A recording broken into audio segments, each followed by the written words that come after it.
पात्रता परीक्षा म्हणजेच महा-टी-टी या परीक्षेसाठी अत्यंत उपयुक्त घटक म्हणजे परिसर अभ्यास। या घटकावरील सर्व प्रश्न आज आपण अभ्यासणार आहोत। मित्रांनो, या प्रश्नमालिकेमध्ये मागील वर्षांच्या सर्व प्रश्नांचा समावेश आहे। तर चला अधिक विलंब न करता सुरुवात करूया आजच्या प्रश्नांना। आजचा पहिला प्रश्न आहे, स्वातंत्र्य सेनानी राजगुरू यांचे पूर्ण नाव काय? उत्तर आहे शिवराम हरी राजगुरू हे स्वातंत्र्य सेनानी राजगुरू यांचे पूर्ण नाव आहे। प्रश्न दुसरा, जागतिक वारसा दिन कधी असतो? उत्तर आहे 18 एप्रिलला जागतिक वारसा दिन असतो। हा प्रश्न 2021च्या टी-ई-टी परीक्षेमध्ये विचारला गेलेला आहे। पुढचा प्रश्न आहे, राजगुरू यांचा जन्म कोठे झाला? उत्तर आहे पुणे जिल्ह्यातील खेड या गावी राजगुरू यांचा जन्म झाला। प्रश्न चौथा, राजगुरुनगर असे नाव कोणत्या गावाला देण्यात आले आहे? उत्तर आहे खेड। खेड या गावाला राजगुरुनगर असे नाव देण्यात आलेले आहे। प्रश्न पाचवा, बेडकाला उड्या का मारता येतात? उत्तर आहे लांब पायामुळे। लांब पायामुळे बेडकाला उड्या मारता येतात। प्रश्न सहावा, साठवणीतील धान्य फस्त करणारे प्राणी कोणते? उत्तर आहे उंदीर व घुशी यांना साठवणीतील धान्य फस्त करणारे प्राणी म्हणतात। हाही प्रश्न मागील परीक्षेमध्ये विचारला गेलेला आहे। प्रश्न सातवा, ढेकूण हा प्राणी मानवाला कसा अपायकारक आहे? उत्तर रक्त शोषतो। ढेकूण हा प्राणी मानवाच्या शरीरावर बसला तर तो मानवाचे रक्त शोषतो। पुढचा प्रश्न आहे प्रश्न आठवा, माशांना पाण्यात हालचाल कोणत्या अवयवाद्वारे करता येते? उत्तर आहे पर। हा प्रश्न सोपा वाटत असला तरी परीक्षेच्या वेळेस गडबड होण्याचा धोका जास्त असतो, कारण पर, कल्ले यासारखे पर्याय दिलेले असतात। त्यामुळे या प्रश्नाचे उत्तर आहे पर। माशाला पर असतात, त्यामुळे माशांना पाण्यात हालचाल करता येते। प्रश्न नववा, मासे श्वास घेण्यासाठी कोणत्या अवयवाचा उपयोग करतात? उत्तर आहे कल्ले। पुढचा प्रश्न आहे, सापाला पाय असतात का? उत्तर आहे नाही, सापाला पाय राहत नाही। प्रश्न अकरावा, वेगळा शब्द ओळखा। कावळा, वटवाघूळ, पोपट, कोंबडा यापैकी वेगळा शब्द आहे वटवाघूळ, कारण वटवाघूळ याला मॅमल्स म्हटले जाते, त्यामुळे वटवाघूळ हा या गटामधून वेगळा आहे। पुढचा प्रश्न आहे, निसर्गाचा नियम कोणता? विविधता हा निसर्गाचा नियम आहे। प्रश्न 13वा, घरट्यासाठी पाण्याजवळ काटेरी झाडे पसंत करणारा पक्षी कोणता? उत्तर आहे सुगरण पक्षी, कारण सुगरण पक्षी हा खूप हुशार आहे आणि आपले घरटे बांधताना आपल्या घरट्याचे रक्षण व्हावे त्यामुळे तो आपले घरटे काटेरी झाडाजवळ बांधतो। त्यानंतरचा प्रश्न आहे, नाग वारुळात राहतो की बिळात? याचे उत्तर आहे नाग हा बिळात राहतो, कारण वारुळ हे मुंग्या बनवतात, त्यामुळे या प्रश्नाचे उत्तर आहे नाग हा बिळात राहतो। प्रश्न 15वा, कोंबड्यांच्या निवाऱ्याला काय म्हणतात? कोंबड्यांच्या निवाऱ्याला खुराडे म्हणतात। प्रश्न 16वा, घोड्याच्या निवाऱ्याला काय म्हणतात? तर घोड्याच्या निवाऱ्याला तबेला म्हणतात। प्रश्न 17वा, शिंपी पक्षी पाणी शिवण्यासाठी काय वापरतो? उत्तर आहे बारीक वेल शिंपी पक्षी पाणी शिवण्यासाठी वापरतो। प्रश्न 18वा, वाघ, बिबटे, तरस कुठे राहतात? उत्तर आहे डोंगराच्या गुहेत। डोंगराच्या गुहेत वाघ, बिबटे आणि तरस हे प्राणी राहतात। प्रश्न 19वा, अंडी खाणाऱ्या प्राण्यांना सुगरणीच्या घरट्यात जाणे अवघड का असते? उत्तर आहे सुगरण पक्षी घरट्यासाठी पाण्याजवळ काटेरी झाडे पसंत करतो आणि काट्यामुळे जे अंडी खाणारे प्राणी असतात ते तिथे येऊ शकत नाही, त्यामुळे अंडी खाणाऱ्या प्राण्यांना सुगरणीच्या घरट्यात जाणे अवघड होते। प्रश्न 20वा, सूर्य मावळताना तुमची सावली कोणत्या दिशेला पडेल? उत्तर आहे पूर्वेला, कारण सूर्य हा पश्चिमेला मावळतो आणि सूर्य मावळताना सूर्य हा पश्चिमेला असतो, त्यामुळे आपली सावली ही पूर्व दिशेला पडेल। प्रश्न 21वा, मोठ्या आकाराच्या जमिनीच्या तुकड्याला काय म्हणतात? मोठ्या आकाराच्या जमिनीच्या तुकड्याला खंड म्हणतात, म्हणून उत्तर आहे खंड. बघूया प्रश्न 22वा. नकाशात द्यायची माहिती ही चिन्ह, खुणा, रंगांच्या छटा यांच्या मदतीने दाखवतात. त्यांची यादी नकाशात दिलेली असते. तिला काय म्हणतात? उत्तर आहे सूची. तिला सूची म्हणतात. प्रश्न 23वा. आज हा शब्द कोणता काळ दर्शवितो? आज हा शब्द वर्तमान काळ दर्शवतो. प्रश्न 24वा. काळ मोजण्यासाठी घटिकापात्र, घड्याळ, दिनदर्शिका यापैकी कशाचा उपयोग केला जात नाही? तर यामध्ये दिलेले सर्व साहित्य हे काळ मोजण्यासाठी वापरले जातात, म्हणून उत्तर आहे सर्व साहित्य उपयोगी आहेत. प्रश्न 25वा. वाळूच्या घड्याळाचा उपयोग कोणत्या शतकात युरोपात सुरू झाला? उत्तर आहे 14व्या शतकात वाळूच्या घड्याळाचा उपयोग युरोपात सुरू झाला. प्रश्न 26वा. लीप वर्षातील फेब्रुवारी महिन्यात किती दिवस येतात? उत्तर आहे 29. प्रश्न 27वा. लीप वर्षात किती दिवस असतात? उत्तर आहे 366. सर्वसाधारण वर्षामध्ये 365 दिवस असतात, पण लीप वर्षामध्ये 366 दिवस असतात. प्रश्न 28वा. लीप वर्ष दर किती वर्षांनी येते? उत्तर आहे 4. लीप वर्ष हे दर 4 वर्षांनी येते. प्रश्न 29वा. 15 दिवसाचा समूह काय म्हणतात? उत्तर आहे पंधरवडा. प्रश्न 30वा. शिवाजी महाराज सुरत येथून परत येत असताना नाशिक जिल्ह्यातील कोणत्या गावी त्यांनी तळ ठोकला होता? उत्तर आहे तळेगाव दिंडोरी या गावी त्यांनी आपला तळ ठोकला होता. हा प्रश्न मागील TET परीक्षेमध्ये आलेला आहे. प्रश्न 31वा. आष्टी धोतरजोड्याची नावाचे गाव कोणत्या जिल्ह्यात, कोणत्या तालुक्यात आहे? उत्तर आहे जालना जिल्हा, परतूर तालुका या ठिकाणी आष्टी धोतरजोड्याची या नावाचे गाव आहे. कारण तिथे धोतर तयार केले जातात, म्हणून त्या गावाला आष्टी धोतरजोड्याची हे नाव देण्यात आलेले आहे. प्रश्न 32वा. संत गाडगे महाराज यांचे पूर्ण नाव काय? हाही प्रश्न मागील TET एक्झाममध्ये विचारला गेलेला आहे. संत गाडगे महाराज यांचे पूर्ण नाव आहे डेबूजी झिंगराजी जानोरकर. पुढचा प्रश्न आहे संत गाडगे बाबा यांचे गाव कोणते?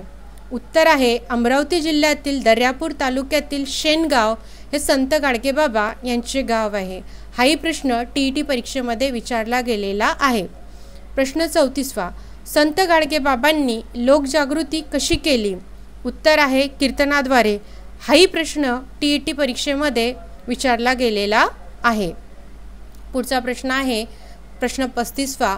महाराष्ट्रातील गाढवांच्या बाजारासाठी प्रसिद्ध असलेले तीर्थक्षेत्र कोणते? उत्तर आहे पुणे जिल्ह्यातील जेजुरी आणि अहमदनगर जिल्ह्यातील मढी या गावी हे एक तीर्थक्षेत्र आहे, परंतु तिथे जो बाजार असतो त्या ठिकाणी गाढवांचा बाजारही भरतो. त्यामुळे हे 2 ठिकाण महाराष्ट्रात प्रसिद्ध आहेत. प्रश्न 36वा. नांदेड जिल्ह्यातील कोणत्या गावी घोडे आणि गाढवांचा बाजार भरतो? उत्तर आहे माळेगाव. नांदेड जिल्ह्यातील माळेगाव या ठिकाणी घोडे आणि गाढवांचा बाजार भरतो. प्रश्न 37वा. नांदूर मधमेश्वर अभयारण्य कोणत्या जिल्ह्यात आहे? उत्तर आहे नाशिक. मागील TET परीक्षेमध्ये हा प्रश्न विचारला गेलेला आहे. त्यानंतरचा प्रश्न आहे प्रश्न 38. साल्हेर किल्ला कोणत्या जिल्ह्यात आहे? उत्तर आहे नाशिक. हाही प्रश्न TET परीक्षेमध्ये विचारला गेलेला आहे. त्यानंतरचा प्रश्न आहे प्रश्न 39. महाराष्ट्राची राजभाषा कोणती? उत्तर आहे मराठी. प्रश्न 40वा. पाण्यात उगवणाऱ्या वनस्पती कोणत्या? उत्तर आहे कमळ, शिंगाळा, जलपर्णी आणि पानकण या वनस्पती पाण्यात उगवतात.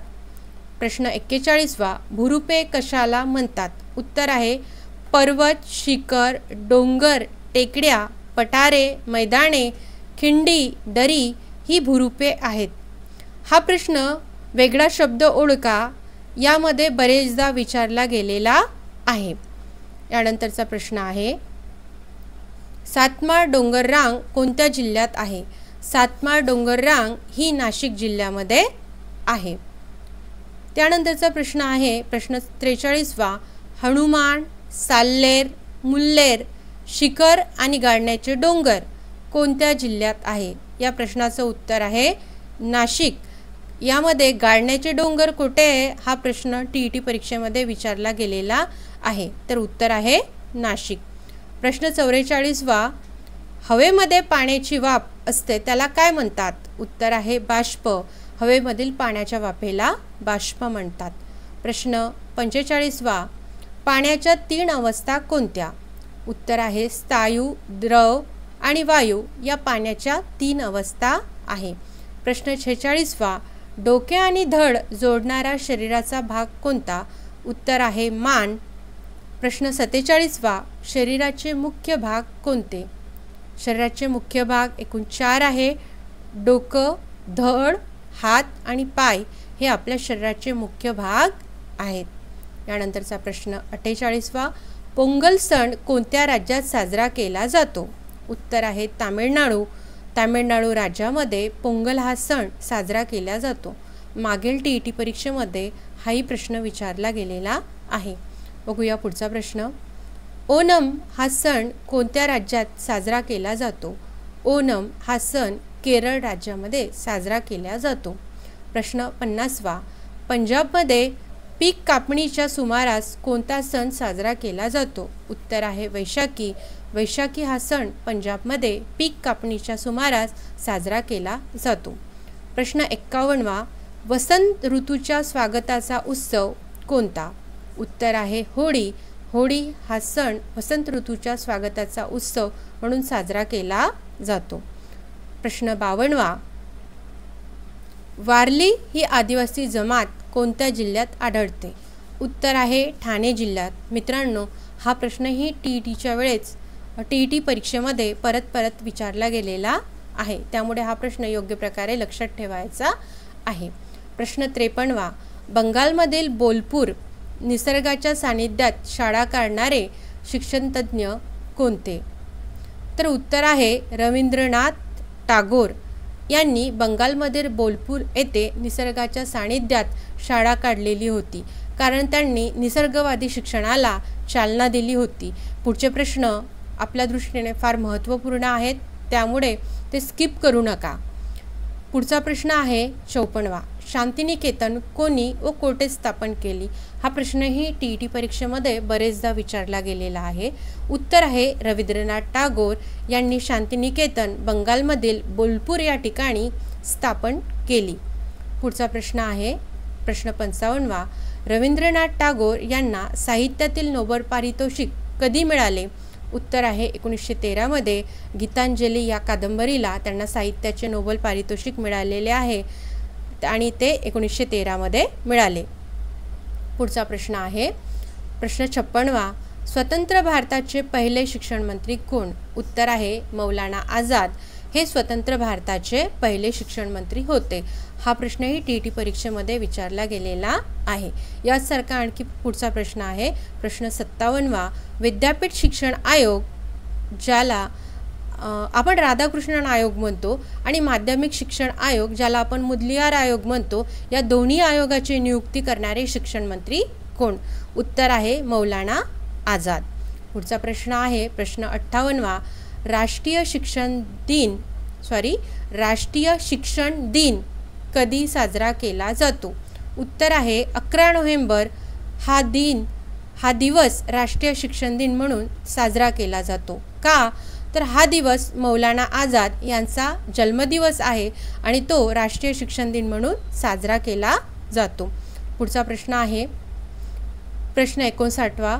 14 वर्ष वयाखालील मुलामुलींना कारखाने, खाणी किंवा इतर धोकादायक ठिकाणी कामावर ठेवण्यास बंदी करत सर्व प्रकारची बालमजुरी हा कायद्याने गुन्हा आहे, हे कधी ठरवण्यात आले? उत्तर आहे 2006मध्ये एक कायदा बनवण्यात आला आणि या कायद्यानुसार शोषणाविरुद्धचा हक्क अधिक व्यापक केला गेला आणि 2006 पासून कारखाने, खाणी किंवा इतर धोकादायक ठिकाणी 14 वर्ष वयाखालील मुलांनी मजुरी करणे ही बालमजुरी समजली जाईल असे ठरवण्यात आले. म्हणून उत्तर आहे 2006. प्रश्न आहे 60वा आणि हा आपला या मालिकेतील शेवटचा प्रश्न आहे. एकमेका साह्य करू अवघे धरू सुपंत हे वचन कोणत्या संताचे आहे? उत्तर आहे संत तुकाराम यांचे हे वचन आहे. मित्रांनो, या ठिकाणी इयत्ता तिसरीच्या परिसर अभ्यास या पुस्तकातील सर्व घटकांचा योग्य प्रकारे अभ्यास करून यावर तयार होणारे सर्व संभाव्य प्रश्न या ठिकाणी मी तयार केलेले आहे. नक्कीच आपल्या परीक्षेसाठी या प्रश्नांचा उपयोग होईल. तुम्हाला प्रश्न आवडल्यास या चॅनलला सबस्क्राईब करा, म्हणजे तुम्हाला परिसर अभ्यास इयत्ता 5वी या घटकावरील प्रश्न अभ्यासण्यासाठी मदत होईल. तर मग या ठिकाणी आपण थांबतो आहोत. भेटू पुढच्या एका नवीन व्हिडिओमध्ये. तोपर्यंत थँक्यू. बाय.